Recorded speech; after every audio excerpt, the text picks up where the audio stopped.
I want to say thank you for coming on and being a part of this. I'm excited to interview you and hear a little bit more about what you're up to, a little bit more about yourself. So why don't we start that way and maybe just introduce yourself, your company and what you all are all about. Sure. So I am Cheryl Himburg. I own a company called Key Element Solutions, and I started my company about 3.5 years ago. I transitioned out of the corporate world and thought, what do I want to be when I grow up? My last corporate gig was at BlackBerry. So I think it was Nice. 24,000 people when I started, 3,000 when I left. I was there through Wow. it all. So I really thought, what do I want to do? And, really, what do I want my drop in the bucket and the ripple out to be? And my passion has always been empowering others, helping others.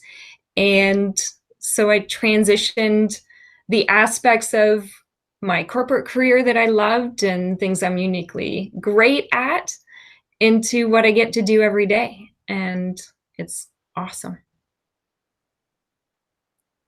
That's phenomenal. That's phenomenal. So let's fast forward to now and wow, that is quite the interesting transition. I've never spoken with anybody that's worked at BlackBerry. And you said they started with 28,000, was it?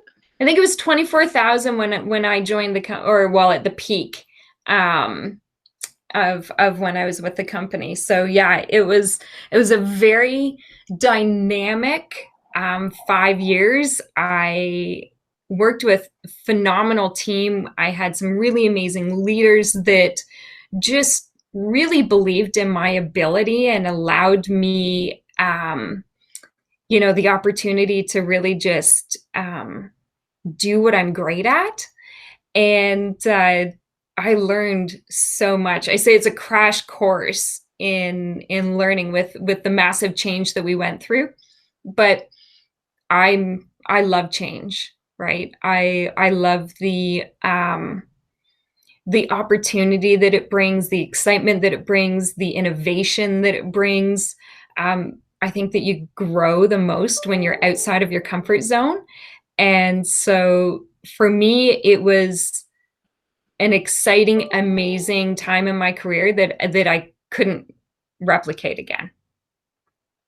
Wow, wow, that's phenomenal. Very, very interesting to hear. As we fast forward to the current present, you talk about changing, turning your passions into what it is that you do now. So maybe expand a little bit about that. What are some things that Cheryl is up to on the day to day as far as what she's involved in now and what you're doing in the community? So with my business now, I kind of have two streams. I have one stream that really focuses on women professionals, people leaders, and business owners.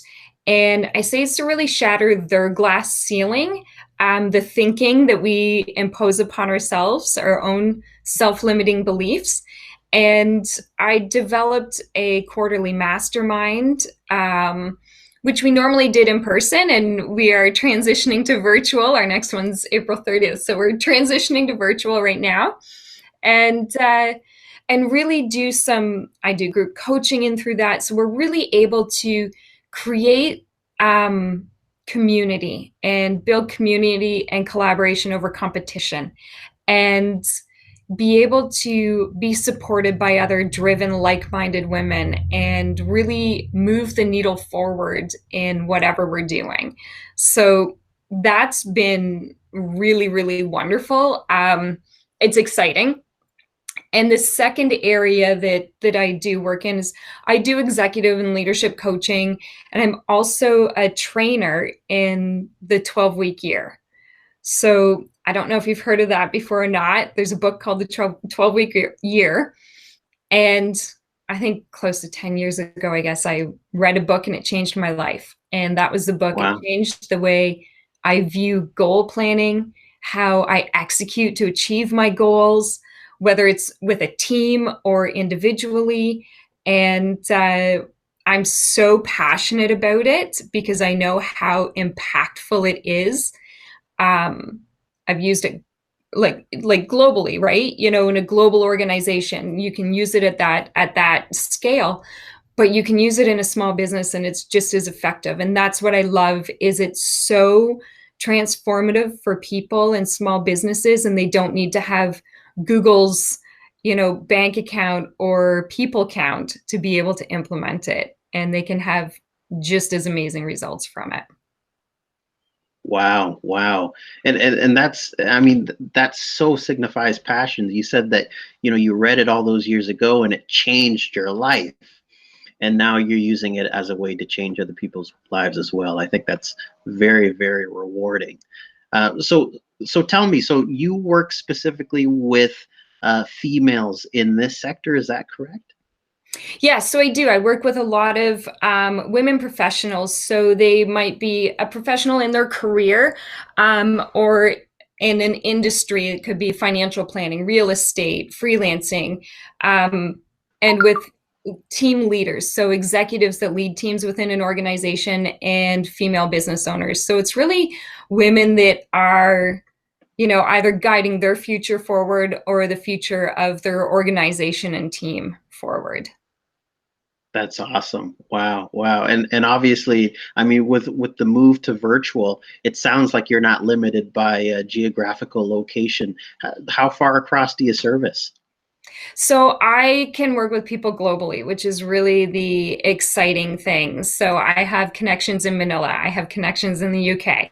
So it's not, I don't need to be able, or I don't need to be co-located, um, to be able to have and share my impact and be able to help individuals to really step into their power and step into their abilities and build a life that they love by design, and accomplish their goals and their visions of success.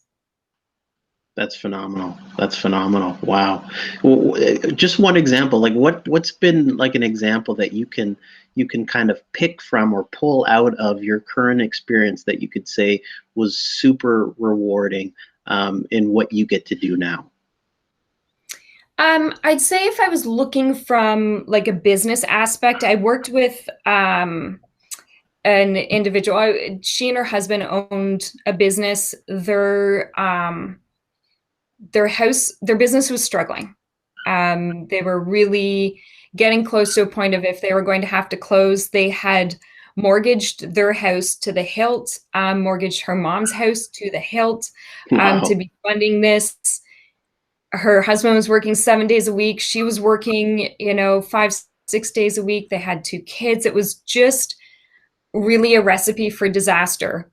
And in being able to work with them on really how to become the CEO of their business and their lives, and to understand the difference between working on your business and working in your business, and transitioning them to the 12-week operating cycles, they were able to in 18 months of an like annualized year, 18 months, they were able to hire 3 people on in their business. Their business is profitable.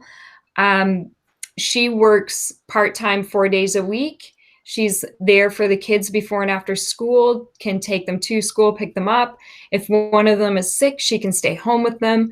Her husband works 5 days a week, regular hours. He's home for dinner. And then they were able to take their family to Disney. So Wow. that for me was so impactful because they were able to still continue with their passion, which was their business, and really design it to work in a way that worked for them, instead of constantly fighting everything with it along the way to try and make something work. Wow. That's incredible. That's really, really neat too. And it speaks to, like their life changed. Yeah. Not only Yeah. just like what they were able to accomplish in their business and being profitable, but also just the feeling of being able to come home and take your kids off the school bus or put them on the school bus. Those things are super, super important, and if you're able to accomplish that, I mean, that's certainly phenomenal that you were able to help them through with that. Very cool. Exactly. And I think it's, you know, I'm a county girl, so I grew up out in Prince Edward County.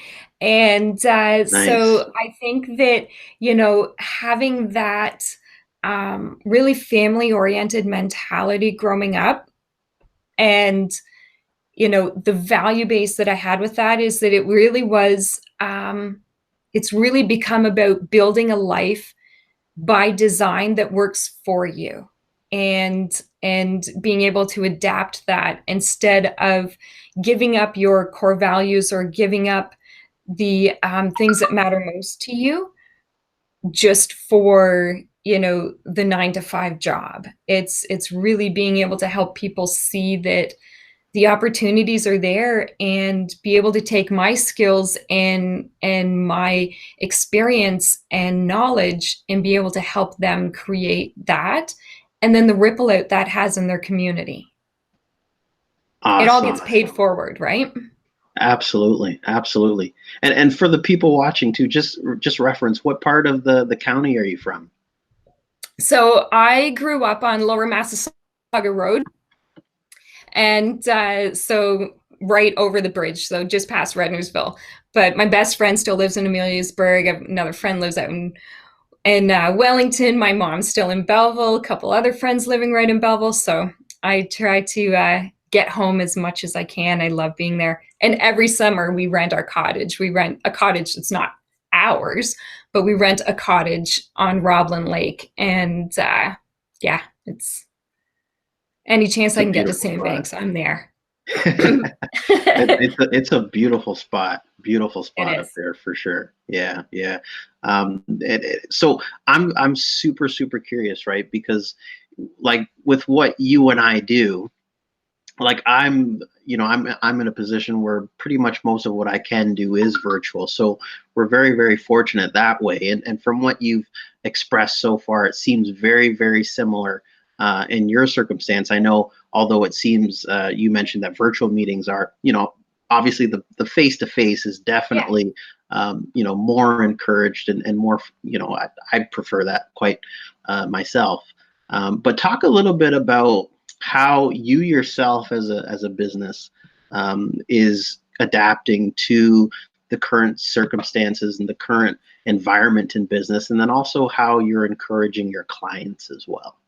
Yeah. So for me, part of my business is very much in person and doing training workshops within organizations to train their teams on operating in 12-week cycles and help them embed that. So that can be challenging if you are operating completely virtually.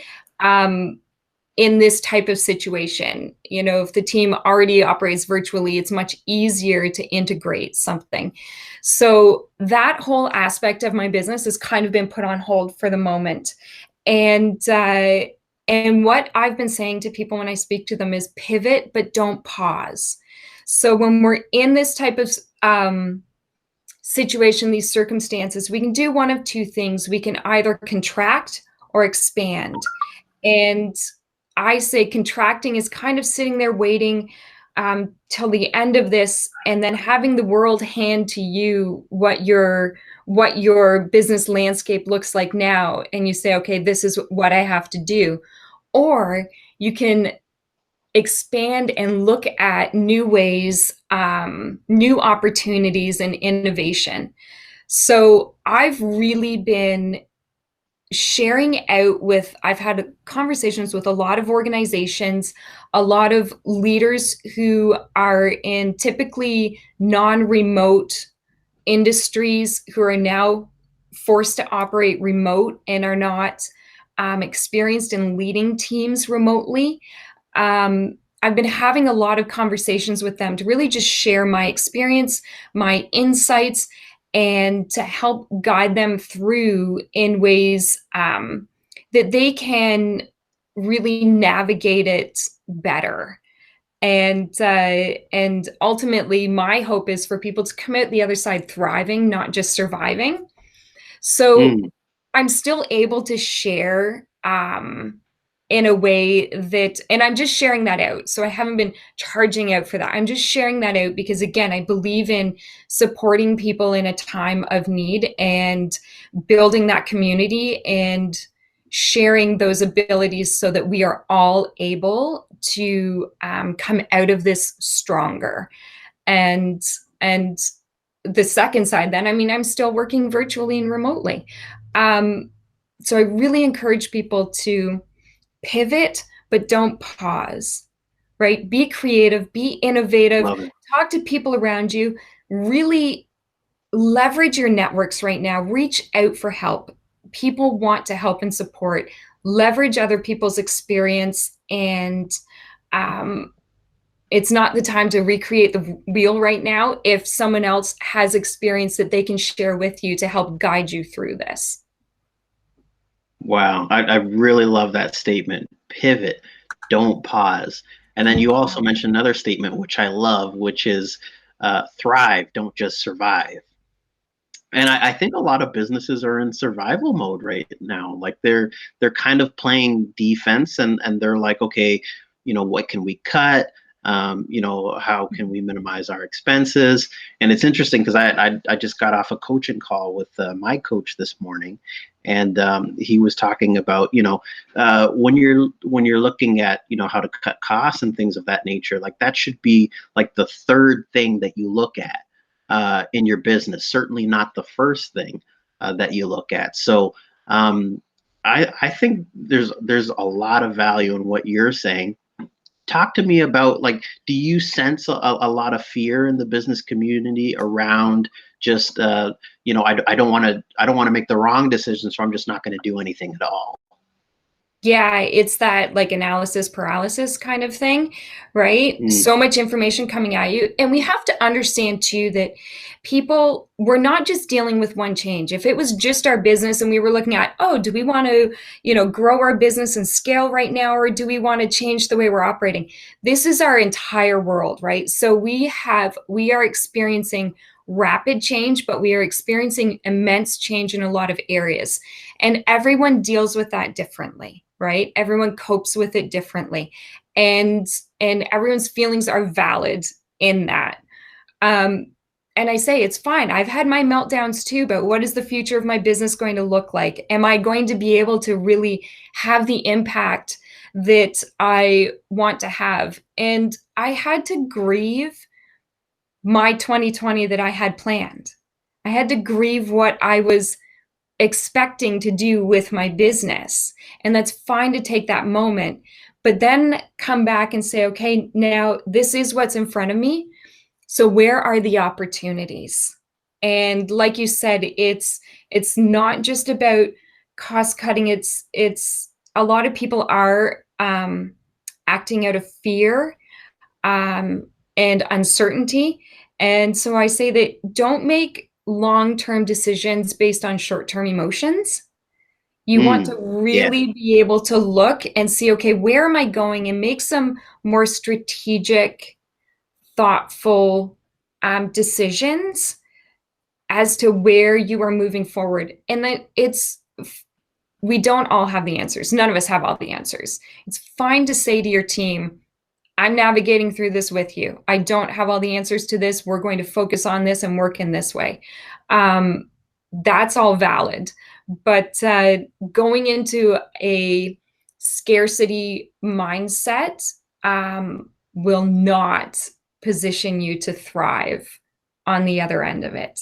Um, it's trusting in your ability to figure it out, which is very, very hard to do. Trusting on the networks around you and really leaning into those and leveraging them and looking forward. As much as we don't really know what the business landscape is going to look like at the end, um, I think that there's a lot of opportunity for us to be able to be helping to craft and shape what it could look like in the future. Mm, I love that. I love that. Yeah, and it's funny because, like, I've been super optimistic lately around the opportunity side, not so much the downside of what it means in the business economy. And, one thing that really kind of sticks out, like the word uncertainty has been used a lot in the last several weeks. And it was funny because I had a conversation with a friend of mine, and he's a startup, and he was just saying, he's like, life's always been uncertain, though, hasn't Yes. it? like 3 years Yeah. ago, life was uncertain. Like nothing's promised, nothing's guaranteed. The only difference is that we just had maybe more of a level of comfort that we took for granted when things were going well. That didn't mean that things were uncertain. It just mean things were going Yeah. well at the time. So I really took that to heart, and I'm like, yeah, like you're right. The attitude is something that you have to keep that optimism through this, because there are going to be opportunities. I Yeah. think of Totally. Google, some big companies that came out of the last recession. I know we're not there yet, but Yeah. but they came out of the last recession thriving because of the changes that they made in their business, which makes me super excited about this. What are your thoughts around, for that person that's just stuck, like they have that, to your point, a limiting belief? What's something that they could do right off the bat, maybe something practical that could help them take that first step? Sometimes it's what are they afraid of? And often it's that they're afraid of failure. And um, I really challenge people on this. Say failure is just information. It is just information. We actually learn more from it than from when things are going well. So, what is it that you're afraid of? Are you afraid of what someone's opinion is going to be of you? Is it, it can be all kinds of things. Really understand what feeling that is that's holding you in this place, and then challenge it. Because have I failed before? Yep. Have people laughed at me? I'm sure. Have other people thought, why the heck are you doing that? Guaranteed, right? But because I'm moving forward in what I believe in, those outside things don't matter. So challenge that thinking. I've always been able to figure it out. I haven't had an easy road. I've always been able to figure it out. And some forward movement is better than no forward movement, right? So I say to Right. people that we don't want to be the blockbuster at the end of this, right? We don't want to be That's right. obsolete, sitting around waiting for somebody else to tell you, "Ah, you waited too long." So do it scared, right? But do it. Do something in moving forward. And it's up here. Yeah. It's up here, right? It's what we're telling ourselves. Um, and we are not our thoughts. We are the thinker of our thoughts, which means that we can think new thoughts. We can change that thinking. And it might feel uncomfortable. It might feel kind of silly. It might feel like you're fake it till you make it type thing.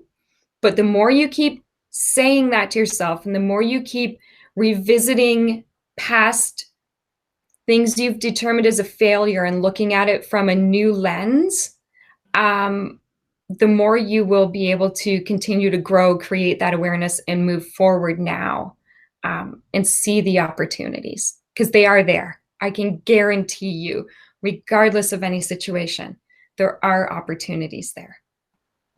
Yeah. Yeah.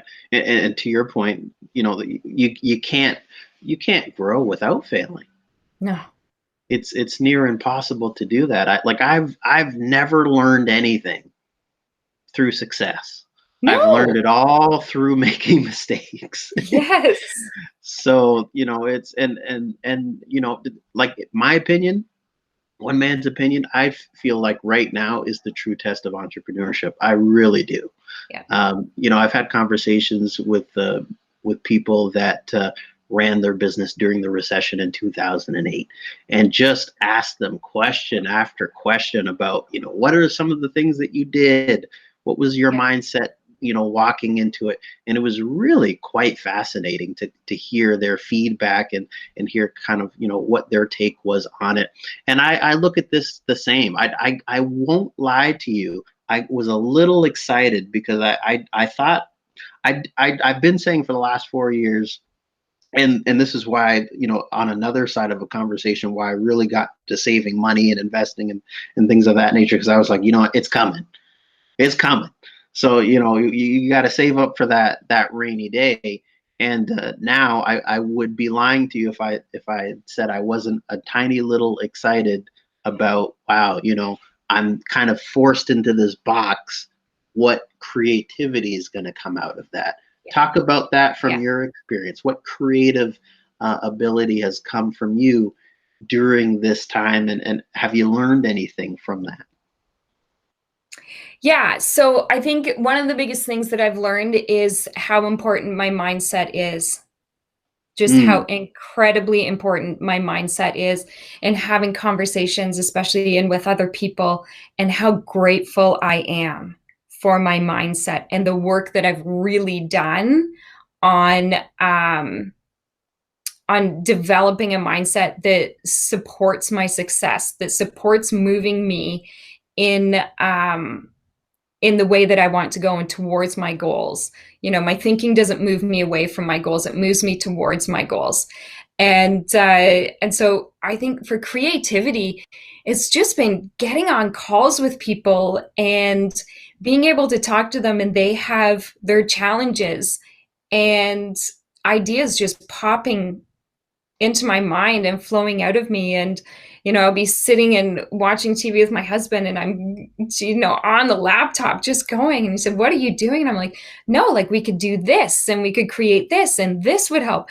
It's um to what you said, I think it's exciting. I am excited to see the innovation that comes out of this, for our futures.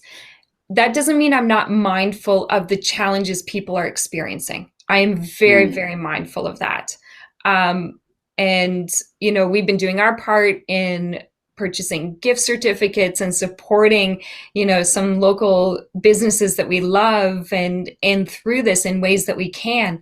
But yeah, being able to see people that are really pivoting, and the energy is contagious.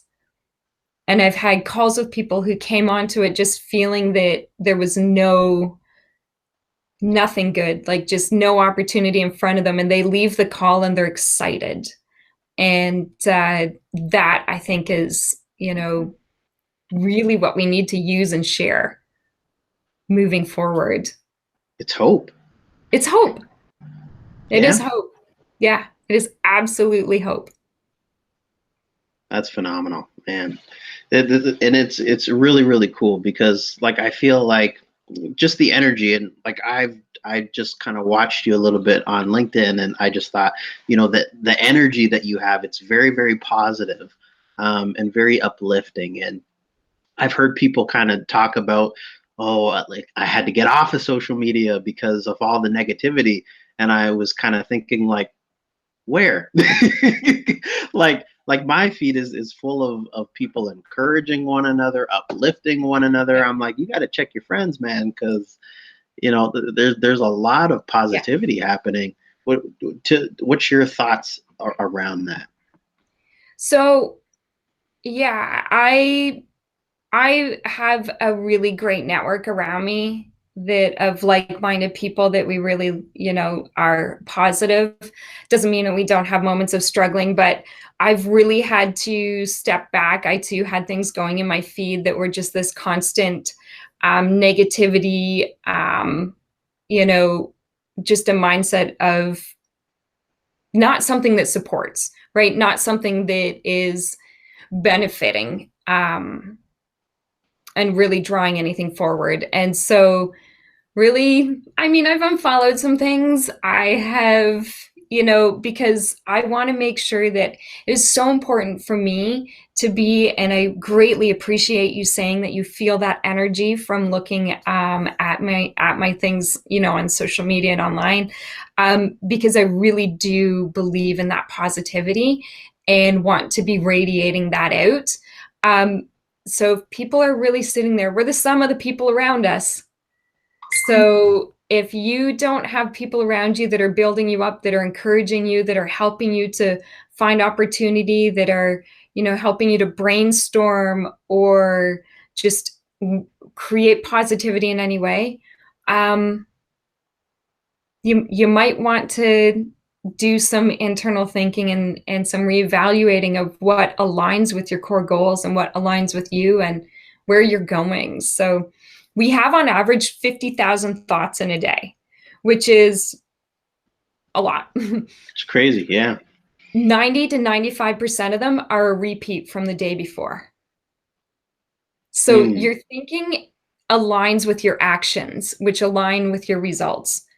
So if you are, and we create things mentally first. So if you're creating a picture in your head of, I can't do it, doom and gloom, I'm going to lose everything, that picture feeds into your thinking, that then feeds into what actions you're taking.